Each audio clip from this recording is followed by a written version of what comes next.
Salam sahabat Kristus dimanapun Anda berada. Semoga kita semua dalam keadaan sehat ya. Ada pepatah yang cukup terkenal mengatakan, health is not everything, but without health everything is nothing. Artinya kesehatan bukan segalanya, tetapi tanpa kesehatan maka semuanya menjadi tidak berarti. Saudara boleh memiliki kekayaan yang banyak, saudara boleh memiliki jabatan yang tinggi, saudara boleh memiliki gereja yang besar dan pelayanan yang besar, tapi kalau saudara dalam keadaan sakit, stroke, maka semuanya menjadi tidak ada artinya. Pada hari ini, saya akan berbicara tentang manajemen khawatir akibat pandemi COVID-19. Mari kita berdoa. Bapa kami yang di surga, kami mengucap syukur, kami dalam keadaan sehat, dan Tuhan masih menambahkan satu hari lagi hidup kepada kami.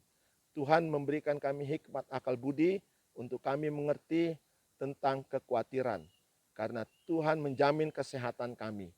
Terima kasih Tuhan, biarlah Bapa di surga menolong kami pada pagi hari ini. Dalam nama Tuhan kami Yesus Kristus, kami berdoa kepada Bapa di surga.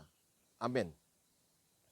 Rasul Paulus berkata di dalam 1 Tesalonika 5 ayat ke-23, semoga roh, jiwa, dan tubuhmu terpelihara tidak bercacat pada kedatangan Yesus Kristus Tuhan kita. Seorang hamba Tuhan yang dipakai Tuhan bernama Kenneth Hagin mengatakan bahwa manusia itu adalah terdiri dari 3 dimensi, yaitu dimensi roh, dimensi jiwa, dan dimensi tubuh. Alkitab mengatakan bahwa manusia adalah manusia rohani dan manusia jasmani. Di mana jiwa? Jiwa ada di dalam roh manusia. Jika seseorang meninggal dimasukkan ke dalam kubur, maka jiwa tidak ikut terkubur, tetapi jiwa itu ada di dalam manusia rohani. Rasul Paulus mengatakan semoga. Kenapa Rasul Paulus berkata semoga? Karena Rasul Paulus mengerti bahwa tubuh jasmani ini semakin tua, semakin merosot, rambut menjadi putih, kulit menjadi keriput, gigi-gigi menjadi rapuh dan tanggal. Karena itu kita harus menjaga kesehatan kita. Kita harus menjaga roh dan jiwa kita sehat dengan cara menjaga persekutuan dengan Tuhan Allah di dalam Yesus Kristus Juru Selamat kita. Sehingga pada kedatangan yang kedua, kita tidak bercacat celah. Sifat manusia dengan 3 dimensi ini peranannya adalah 1.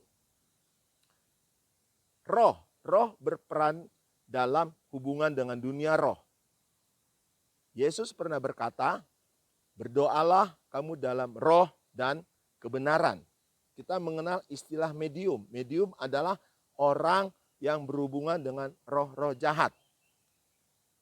Jiwa mempunyai peran dalam hubungan dengan dunia mental atau dunia intelektual. Emosi, berpikir, memberikan pertimbangan. Sedangkan tubuh berperan dalam hubungan dengan dunia fisik melalui panca indera. Ketiganya saling berhubungan. Roh sakit, maka tubuh dan jiwanya juga ikut sakit. Kalau hubungan dengan Tuhan Allahnya terganggu, itu artinya rohnya dalam keadaan sakit. Maka pikiran, perkataan tidak sesuai dengan firman Tuhan dan perbuatannya menjadi jahat. Kalau tubuh sakit, maka roh dan jiwa juga menjadi sakit. Ini yang disebut dengan somatopsikis. Somato tubuh, psikis jiwa. Contohnya pada orang yang mengalami cedera kepala yang berat, pada orang yang terminal ill dalam keadaan sakit sekarat, biasanya bicaranya menjadi ngaco. Kalau jiwa sakit, maka tubuh juga menjadi sakit. Ini yang disebut dengan psikosomatis. Kalau khawatir yang berlebihan, takut yang berlebihan, menyebabkan asam lambung meningkat, akhirnya sakit mahnya menjadi kambuh atau yang disebut dengan gastritis. Seorang yang stres berlebihan menyebabkan saluran nafasnya menjadi tersumbat karena banyak lendir, dan asmanya menjadi kambuh. Stres atau khawatir menyebabkan hormon adrenalin meningkat. Hormon ini menyebabkan pembuluh darah mengecil. Kalau stres yang terus-menerus, khawatir yang terus-menerus, takut yang terus-menerus, maka pembuluh darahnya akan terus-menerus menjadi sempit. Artinya menyebabkan tekanan darah tinggi. Sehingga bisa menyebabkan sakit jantung, dan bila pembuluh darah itu pecah di dalam otak bisa menyebabkan stroke dan lain-lain. Itu yang disebut dengan psikosomatis. Saudara-saudara, stres atau khawatir terjadi akibat adanya stresor. Ya. Penyebab daripada stresor itu bisa karena cedera, bisa karena sakit, bisa karena pisah pasangan hidup, atau kesusahan hidup, di PHK, semuanya adalah stresor. Pandemi COVID-19 merupakan pemicu dari stresor. Data statistik tahun 2021, orang-orang yang terinfeksi COVID-19 di Indonesia 1,41 juta. Yang sembuh 1,24 juta, dan yang meninggal 38.329 orang. Pandemi berdampak kepada banyak sektor. Sektor ekonomi, sektor perhubungan, sektor pariwisata, sektor kesehatan, bahkan kepada sektor pendidikan. Ini menyebabkan penurunan penghasilan, peningkatan kemiskinan, peningkatan pengangguran. Ya, ini merupakan stresor, sehingga menyebabkan ketakutan, bingung, khawatir, putus asa, bahkan sampai bunuh diri. Baru-baru ini kita mendengar kasus orang yang penderita COVID lompat dari lantai 13 Rumah Sakit UI Depok karena stres. Kemudian setelah itu beberapa hari kemudian, seorang penderita COVID juga lompat dari sebuah kamar rumah sakit COVID Wisma Atlet. Jadi khawatir sangat berbahaya. Bagaimana mengatasi khawatir akibat pandemi COVID-19? Yang pertama, serahkanlah segera kekhawatiranmu kepada Allah, sebab Ia yang memelihara kamu. 1 Petrus 5 ayat yang ke-7. Raja Daud berkata, saat takut, aku percaya kepada Allah. Jadi saudara-saudara, pada waktu saudara khawatir, maka saudara harus percaya kepada Allah. Karena Ia yang memelihara saudara. Cukup dengan percaya saja. Beberapa waktu yang lalu pada awal pandemi, orang-orang percaya berkata bahwa Allah kita lebih besar dari COVID.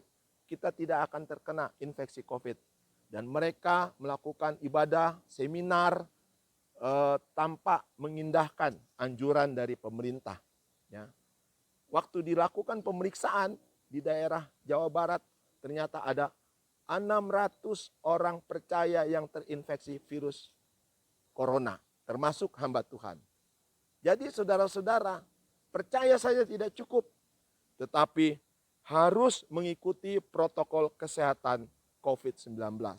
Seperti kita berada di tengah lautan, kalau kita pakai pelampung, maka kita rasa aman. Kalau saudara mengikuti protokol kesehatan, saudara rasa aman, saudara tidak merasa khawatir. Dengan cara bagaimana? Jangan lupa pakai masker dimanapun saudara berada. Kedua, jaga jarak.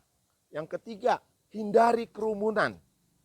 Maka saudara dapat terhindar dari infeksi virus corona. Yang ketiga, tingkatkan imunitas. Ya. Karena dengan imunitas yang tinggi, maka saudara terhindar dari penyakit. Mungkin saudara terinfeksi, tapi saudara menjadi orang tanpa gejala. Saudara harus isolasi mandiri. Dengan cara bagaimana meningkatkan imunitas? Makanan yang bergizi, istirahat yang cukup. Jangan main HP sampai tengah malam, sehingga besoknya menjadi lemas dan imunitas menjadi menurun. Yang ketiga, olahraga yang rutin. Keempat, saudara, kembangkan kreativitas mandiri. Misalnya, bertani sayur organik, budidaya ikan lele, atau ikan cupang. Mungkin saudara berkata, saya tidak ada modal. Saudara bisa mencari dan menjual pangan ikan hias di sungai atau di empang itu tanpa biaya. Saudara bisa mencari jentik-jentik nyamuk, saudara bisa mencari cacing kecil-kecil, saudara bisa mencari kutu air yang semuanya itu bisa untuk pangan ikan emas. Saudara masukkan dalam plastik dan jual. Itu satu plastik Rp5.000. Semuanya ini akan menunjang ekonomi rumah tangga kita. Ingat saudara-saudara, tidak sehelai dari rambutmu akan jatuh tanpa seizin Tuhan. Serahkan khawatirmu karena Allah yang memelihara kamu. Jangan khawatir lagi dan menjaga kesehatan sesuai dengan protokol COVID-19. Tuhan Yesus memberkati kita. Amin. Kita berdoa. Bapa di surga, terima kasih Tuhan. Kami mau hidup sehat, kami tidak mau khawatir. Karena itu kami mau percaya kepada Tuhan Yesus Kristus yang menjadi sumber pertolongan kami, yang menjadi penyembuh kami, yang menjadi pemelihara kami. Terima kasih Bapa, dan kami juga mau menjaga kesehatan kami sesuai dengan protokol kesehatan COVID-19. Di dalam nama Tuhan Yesus kami berdoa. Amin. Salam, Tuhan memberkati.